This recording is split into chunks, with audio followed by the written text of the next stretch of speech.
I have yet to give a speech or have a meeting where somebody doesn't ask me the millennial question. What's the millennial question? Apparently, millennials as a generation, which is a group of people who were born approximately 1984 and after, are tough to manage. And they're accused of being entitled and narcissistic and self-interested, unfocused, lazy. But entitled is the big one. And because they confound leadership so much, what's happening is leaders are asking the millennials, what do you want? And millennials are saying, we want to work in a place with purpose, love that. We want to make an impact, you know, whatever that means. We want free food and beanbags. And so somebody articulates some sort of purpose, there's lots of free food and there's beanbags, and yet for some reason, they're still not happy. And that's because they're missing, there's a missing piece. What I've learned is that I can break it down into 4 pieces, right? There are four things, 4 characteristics. One is parenting, the other one is technology, the third is impatience, and the fourth is environment. The generation that we call the millennials, too many of them grew up subject to, not my words, failed parenting strategies, you know? Where, for example, they were told that they were special all the time. They were told that they could have anything they want in life, just because they want it, right? They were told, some of them got into honors classes, not because they deserved it, but because their parents complained. And some of them got A's, not because they earned them, but because the teachers didn't want to deal with the parents. Some kids got participation medals. You got a medal for coming in last, right? Which the science we know is pretty clear, which is it devalues the medal and the reward for those who actually work hard. And it actually makes the person who comes in last feel embarrassed because they know they didn't deserve it. So it actually makes them feel worse, right? So you take this group of people and they graduate school and they get a job and they're thrust into the real world, and in an instant they find out they're not special, their moms can't get them a promotion, that you get nothing for coming in last, and by the way, you can't just have it because you want it, right? And in an instant, their entire self-image is shattered.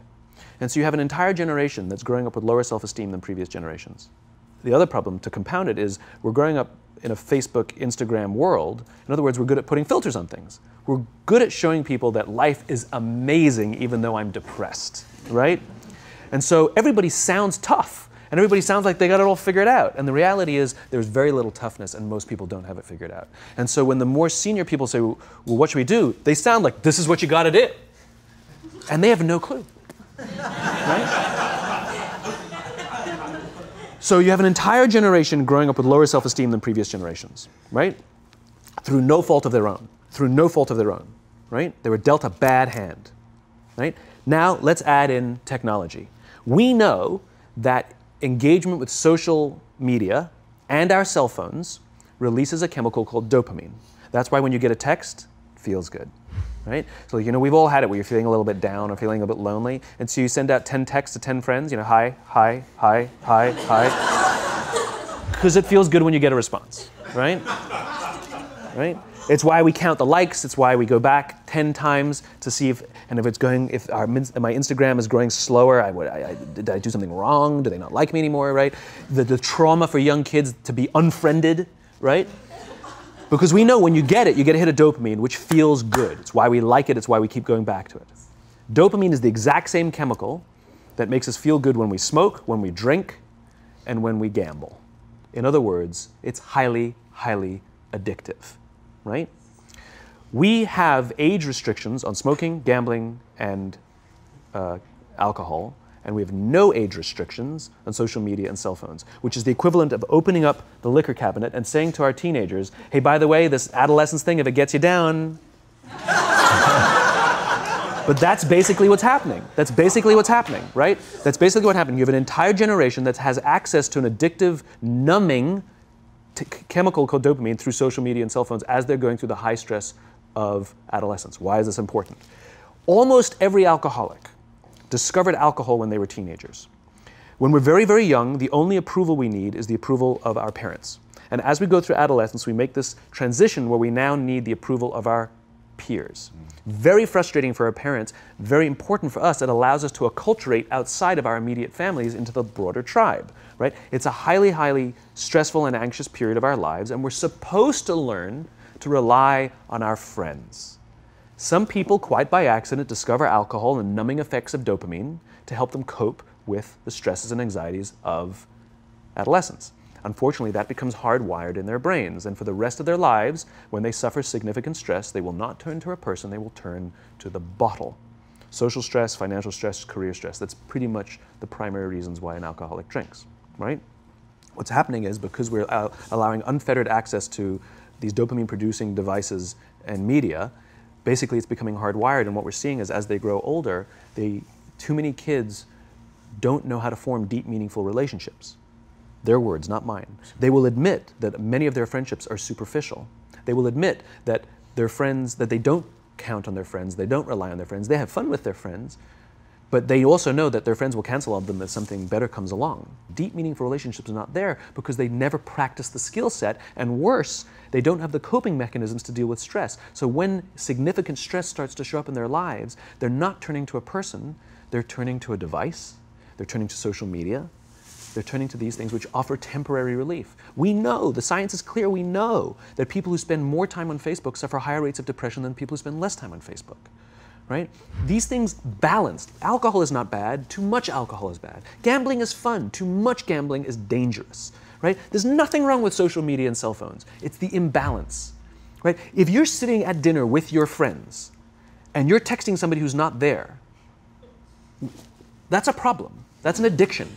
If you're sitting in a meeting with people you're supposed to be listening to and speaking, and you put your phone on the table, face up or face down, I don't care, that sends a subconscious message to the room that you're just not that important to me right now, right? That's what happens. And the fact that you cannot put it away is because you are addicted, right? If you wake up and you check your phone before you say good morning to your girlfriend, boyfriend, or spouse, you have an addiction. And like all addiction, in time, it'll destroy relationships, it'll cost time, and it'll cost money, and it'll make your life worse, right? So you have a generation growing up with lower self-esteem that doesn't have the coping mechanisms to deal with stress, right? Now you add in the sense of impatience, right? They've grown up in a world of instant gratification. You want to buy something, you go on Amazon, it arrives the next day. You want to watch a movie? Log on and watch a movie. You don't check movie times. You want to watch a TV show? Binge. You don't even have to wait week to week to week, right? I know people who skip seasons just so they can binge at the end of the season, right? Instant gratification. You want to go on a date? You don't even have to learn how to be like, hey. You don't even have to learn and practice that skill. You don't have to be the uncomfortable one who says yes when you mean no and says no when you mean no, and yes when you... You don't have to swipe right. Bang, I'm a stud. Right? You don't have to learn the social coping mechanisms, right? Everything you want, you can have instantaneously. Everything you want, instant gratification, except job satisfaction and strength of relationships. There ain't no app for that. They are slow, meandering, uncomfortable, messy processes. And so I keep meeting these wonderful, fantastic, idealistic, hardworking, smart kids. They've just graduated school. They're in their entry-level job. I sit down with them and I go, how's it going? They go, I think I'm going to quit. I'm like, why? They're like, I'm not making an impact. I'm like, you've been here 8 months. You know? It's as if they're standing at the foot of a mountain and they have this abstract concept called impact that they want to have in the world, which is the summit. What they don't see is the mountain. I don't care if you go up the mountain quickly or slowly, but there's still a mountain. And so what this young generation needs to learn is patience. That some things that really, really matter, like love, or job fulfillment, joy, love of life, self-confidence, a skill set, any of these things, all of these things take time. Sometimes you can expedite pieces of it, but the overall journey is arduous and long and difficult. And if you don't ask for help and learn that skill set, you will fall off the mountain, or you will, the worst case scenario, and we're already seeing it, the worst case scenario is we're seeing an increase in suicide rates, we're seeing an increase in this generation, we're seeing an increase in accidental deaths due to drug overdoses, we're seeing more and more kids drop out of school or take leaves of absence due to depression, unheard of. These are all, this is really bad. The best case scenario, those are all bad cases, right? The best case scenario is you'll have an entire population growing up and going through life and just never really finding joy. They'll never really find deep fulfillment in work or in life. They'll just waft through life and it'll be just, it's fine. How's your job? It's fine. It's the same as yesterday. How's your relationship? It's fine. Like that's the best case scenario, which leads me to the fourth point, which is environment, which is we're taking this amazing group of young, fantastic kids who were just dealt a bad hand. It's no fault of their own. And we put them in corporate environments that care more about the numbers than they do about the kids. They care more about the short-term gains than the long-term life of this young human being. We care more about the year than the lifetime, right? And so we are putting them in corporate environments that aren't helping them build their confidence, that aren't helping them learn the skills of cooperation, that aren't helping them overcome the challenges of a digital world and finding more balance, that isn't helping them overcome the need to have instant gratification and teach them the joys and impact and the fulfillment you get from working hard on something for a long time that cannot be done in a month or even in a year. And so we're thrusting to them in corporate environments, and the worst part about it is they think it's them. They blame themselves. They think it's them who can't deal. And so it makes it all worse. It's not. I'm here to tell them it's not them. It's the corporations, it's the corporate environments, it's the total lack of good leadership in our world today that is making them feel the way they do. They were dealt a bad hand, and I hate to say it, but it's the company's responsibility. Sucks to be you, like we have no choice, right?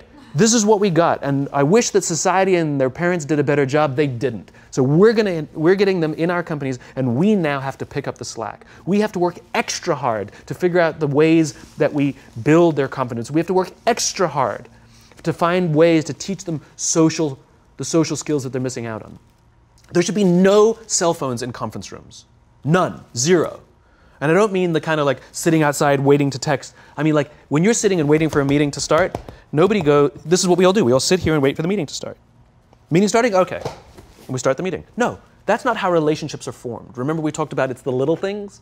Relationships are formed this way. We're waiting for a meeting to start and we go, how's your dad? I heard he was in the hospital. Oh, he's really good. Thanks for asking. He's actually at home now. Oh, I'm really glad. It was really amazing. I know, it was really scary for a while. That's how you form relationships. Hey, did you ever get that report done? Oh my God, no, I didn't. I'll help you out. Can I help you out with that? Really? That's how trust forms. Trust doesn't form at an event in a day. Even bad times don't form trust immediately. It's the slow, steady consistency. And we have to create mechanisms where we allow for those little innocuous interactions to happen. But when we allow cell phones in conference rooms, we just, okay, have the meeting. And then my favorite is like when there's a cell phone there and you go like this, you go. It rings and you go. I'm not going to answer that. Like, Mr. Magnanimous, you know? When you're out for dinner with your friends, like, I do this with my friends. When we're going out for dinner and we're leaving together, we'll leave our cell phones at home. Who are we calling? Maybe one of us will bring a phone in case we need to call an Uber or take a picture of our meal. That goes without saying, come on. I'm an idealist, but I'm not insane. You know? Not a heathen. I mean, it looked really good. We'll take one phone. And so it's like an alcoholic. The reason you take the alcohol out of the house is because we cannot trust our willpower. We're just not strong enough. But when you remove the temptation, it actually makes it a lot easier. And so when you just say, don't check your phone, people literally will go like this. And somebody will go to the bathroom, and what's the first thing we do? Grab the phone. Because I wouldn't want to look around the restaurant for a minute and a half, you know? But if you don't have the phone, you just kind of enjoy the world. And that's where ideas happen.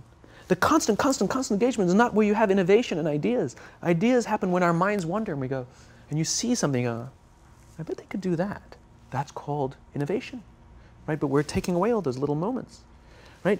You should not, and none of us should charge our phones by our beds. We should be charging our phones in the living rooms, right? Remove the temptation. You wake up in the middle of the night because you can't sleep, you won't check your phone, which makes it worse.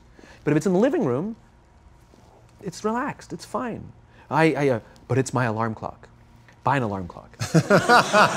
They cost $8, right? I'll buy you an alarm clock, right? But the point is we now, in industry, whether we like it or not, we don't get a choice. We now have a responsibility to make up the shortfall and to help this amazing, idealistic, fantastic generation build their confidence, learn patience, learn the social skills, find a better balance between life and technology. Because, quite frankly, it's the right thing to do. Simon, thank you so much pleasure. for coming on. My pleasure. Thanks for having me. Thank you for coming. That was incredible. Absolutely amazing. Where can they find you? It's ironic, isn't it?